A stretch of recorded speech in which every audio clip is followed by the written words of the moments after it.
Okay, our second speaker is well known to me. He's from OU, but I'm excited to introduce you all to him. This is Jonathan Hacker, who is a PhD candidate in the Art of the American West at the University of Oklahoma. He recently served as the Russell Fellow at the Amon Carter Museum of American Art in Fort Worth, Texas, and is currently serving as the Everett Family Curatorial Intern for the Art of the American West at the Fred Jones Jr. Museum of Art at OU.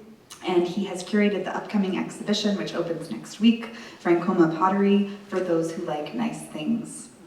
At present, Jonathan's research focuses on shifting notions of identity through the depiction of Western figures in images of the American West across historic and contemporary art and popular culture. His talk today is titled, Not a Chinaman's Chance, Charles Russell's Juxtapositions of Western Immigration. Please join me in welcoming Jonathan Hacker. Thank you to the organizers of this symposium and to all of you for allowing me to share this very new line of research into the work of Charles Russell that relates to his few depictions of Chinese settlers and Asian immigration alongside his many images of indigenous peoples, particularly the Blackfeet of Montana. Images of racial violence, political or cultural stereotypes, and images that seek to other one group of people at large have been a part of the art historical discourse from the very beginning. As we often see, once such images reach a certain level of acclaim, they tend to be repeated verbatim with little regard to how problematic they or the ideas they evoke may be.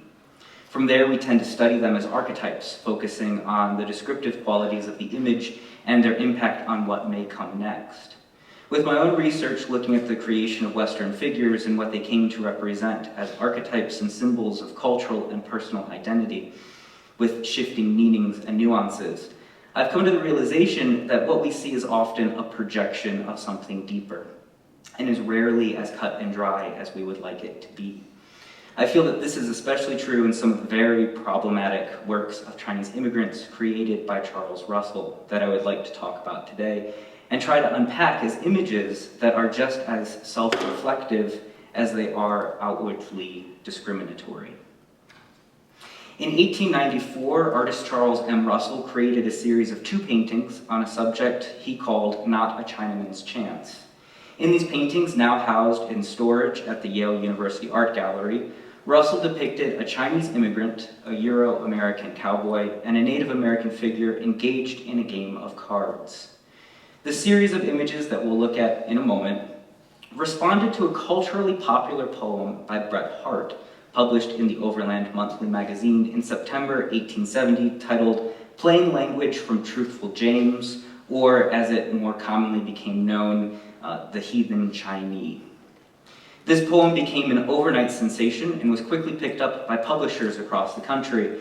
One of the earliest auxiliary publications of this work came from the Western News Company out of Chicago that same year, and was accompanied by rather disturbing illustrations by Joseph Hull, presented as a folio of 9 individual lithographs. Harte's poem tells the narrative of 2 Euro-Americans, the narrator, Truthful James, and his friend, Bill Nye, who challenge a Chinese immigrant named Ah Sin to a game of euchre. What Truthful James reveals to us is that the game has been rigged against Ah Sin, with Bill Nye holding cards in his sleeves and stacking the deck for them to win. But when Ah Sin lays down the same cards that Truthful James has in his hand, Bill Nye accuses Ah Sin of cheating, which he was, in the same way that Bill Nye and Truthful James had been, with cards tucked into his sleeves. The result is that Bill Nye violently attacks Ah Sin. Quote, "Then I looked up at Nye, and he gazed upon me, and he rose with a sigh and said, 'Can this be?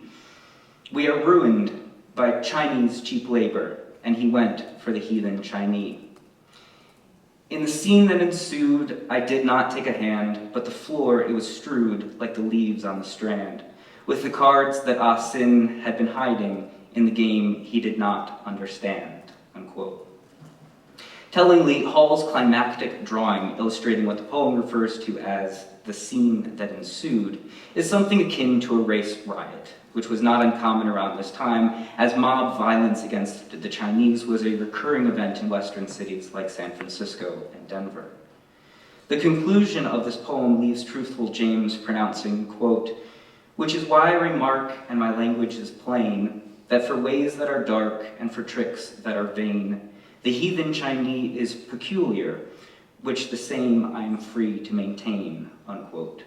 Essentially, James is commenting on the fact that they were doing the same thing Asin was by cheating in the game. He just happened to get caught. Now, Hart intended for this poem to be taken as satire, maintaining to the end of his life that he had written a poem, quote, with a satirical political purpose, unquote. However, plain language from truthful James was read by many xenophobic readers who identified not with Asin, but with Bill Nye, the perceived victim of trickery. But from this, it was transformed into a cultural text that was appropriated for a variety of purposes, aimed against Chinese settlers and greater Asian immigration. This extended well into the 20th century, where we see publications still using the poem in misconstrued ways to villainize Chinese immigrants. Here, an article from 1911 misinterprets the point of the last line of the poem to spread fear of Chinese immigrants illegally entering the country. So while the poem was not taken as satire by its contemporary audience, as it was intended, and was used to reinforce racial prejudice and anti-Chinese sentiments, it nonetheless served as inspiration for many artists in the following decades to revisit the positionality of Asian immigration in the American West. For some artists, the creation and widespread circulation of their illustrations derived from Hart's poems saw their work reinforcing many of the stereotypes found in Chinese caricatures in rather unexpected places. One that seems particularly odd was a pocket-sized paperbook pamphlet that used Hart's poem to advertise both the West and the ease and comfort with which you can get there on the Rocky Island Line Railroad. Just the sheer irony of this being an advertisement for something literally built with Chinese labor seems utterly lacking self-awareness. But other artistic interventions into this conversation, such as those by Charles Russell in 1894, seem to have the potential to suggest something more. So Charles Russell is one of the more well-known painters of the American West, especially here in Montana, where he spent most of his career. Most known for his depictions of cowboys, indigenous communities, and Western life, his images are characterized by an intense level of emotion, both in his human and animal subjects. His depictions often highlight notions of injustice and blatant cruelty that he saw around him as a cowboy on the open range, by attempting to depict his subjects with the utmost respect. As a result, unlike other artists of the American West at the time, such as Frederick Remington, who depicted the West from his studio in New York, Russell's work has been credited with having a sense of compassion and awareness of regional issues that is often difficult to look away from. Museums and scholars applaud this point of view in images such as The Buffalo Hunt, which emphasizes the struggle and anguish of buffalo as they are being hunted, or in his depictions of indigenous communities and Native American culture, especially with regard to the Blackfeet of Montana, whom he was vocally melancholic in his writings and letters about, with regard to their forced removal from their ancestral lands by the US government and local Euro-American settlers such as himself. Such ideas can often be interpreted in paintings such as the one at left. So when we approach Russell's two paintings that sum up his take on Hart's poems, we see this. Russell's The Poker Game at left and Not a Chinaman's Chance at right. What we immediately notice about Russell's variation is the change in setting from virtually all previous illustrations that depict our three characters sitting around a table in a nondescript room where this ill-fated card game takes place. Here, Russell brings the game outdoors into what is undoubtedly a Montana setting. A log cabin with the sign Hop Lee stands in the distance with a line of laundry out to dry, suggesting the Chinese settler here serves as a laundry washer for the small community at the base of the mountains just beyond. The two horses stand off to the side, which become interesting participants in the narrative in their own way. And in the foreground, Russell depicts the three characters sitting on a trade blanket laid out directly on the ground. Apart from this change in setting and the addition of some context clues about Asin's profession, Russell interestingly swaps one of the Euro-American characters, presumably Truthful James, with a Native American figure, his hair in long beaded braids, wearing a rather emblematic necklace, fringed leggings, moccasins on his feet, and a shotgun decorated with tacks resting on the ground at his side. On the opposite end of the blanket, Russell casts Bill Nye as an archetypal cowboy, wide-brimmed hat, red scarf around his neck, cowboy boots with spurs, and a pistol held in a holster around his waist. Between them sits Russell's depiction of Asin. Comparative to other images we've seen of Chinese settlers and immigrants already in this presentation and throughout this symposium, Russell's representation seems rather natural in this depiction. Stereotypical, yes, but not exaggerated to comedic proportions. Where things get interesting is when we start to consider how these changes to the poem and to earlier images of it alter our understanding of what Russell may be trying to say here. A Native American, a cowboy, and a Chinese settler are engaging in a poker game. Between them lays the pot of what has been bet, consisting of silver coins and presumably the Native American's own Catlinite pipe. The horses graze on the grass, the laundry flutters in the breeze, and the stage is set for what we inevitably know is coming next. The second image meets us just as fast as that cowboy probably drew his gun, and we are immediately confronted with the climax of this story. But again, there's something interesting in Russell's treatment of this scene. Unlike previous illustrations depicting Bill Nye calling Asin out and lunging at him, sending cards flying out of Asin's sleeves in a scene of violence and chaos, Russell depicts this more as if they are simply robbing him at gunpoint, while both the cowboy and Native American figures reach for the valuables between them. Because there is no indication that Asin has committed any wrongs, this causes even those familiar with the original narrative to question who is the wronged party here, or who is actually the victim. So what are the ramifications of this, and what deeper meaning might we be able to pull from this altering of Russell's source materials? It's here that we have to pause for a moment and ask, what were Russell's views on Asian immigrants and Chinese settlers? And what else has Russell done when it comes to depictions of them? And the answer, at least on the surface to the second question, is not a whole lot of good stuff. The influence of Russell depicting the subtle and often difficult realities of the West and the people who inhabited it allows scholars to easily contextualize many of his paintings and illustrations. That is, until we attempt to approach Russell's very few, yet extremely problematic images of Asian immigrants in the Western frontier. Images such as Shooting Up the Town from 1893, the year before Not a Chinaman's Chance, seems to depart from his sensitive undertones in other works to depict overt acts of violence and racial aggression against the main figure, a stereotypical depiction of a Chinese immigrant being pursued by 6 Euro-American cowboys on horseback. His posture and forward motion as he drops his laundry basket mimics that of the chickens, startled by the commotion and equally eager to get away from the riders. One of the riders swings a lasso overhead, the other brandish their guns, shooting them into the air, while their horses kick up dust behind them as they advance through town. While this is an image of violence, there doesn't seem to be any rhyme or reason to it, apart from a tension that's created between the immigrant running towards us and the cowboys seeming to ride past us. Specifically, a tension is created with the cowboy wielding the lasso, leaving us guessing if that is meant for the man in the foreground, and if so, will it ensnare him before the riders move past down the road and away, or will the rider miss if the figure is indeed the intended target, as the image might suggest. A less ambiguous image of racial violence comes in the form of Russell's A Quiet Day in Chinook, painted in 1897, in which a gleeful cowboy shoots at the ground under a Chinese immigrant's feet, making him quote-unquote dance, while a group of bystanders look on outside a saloon.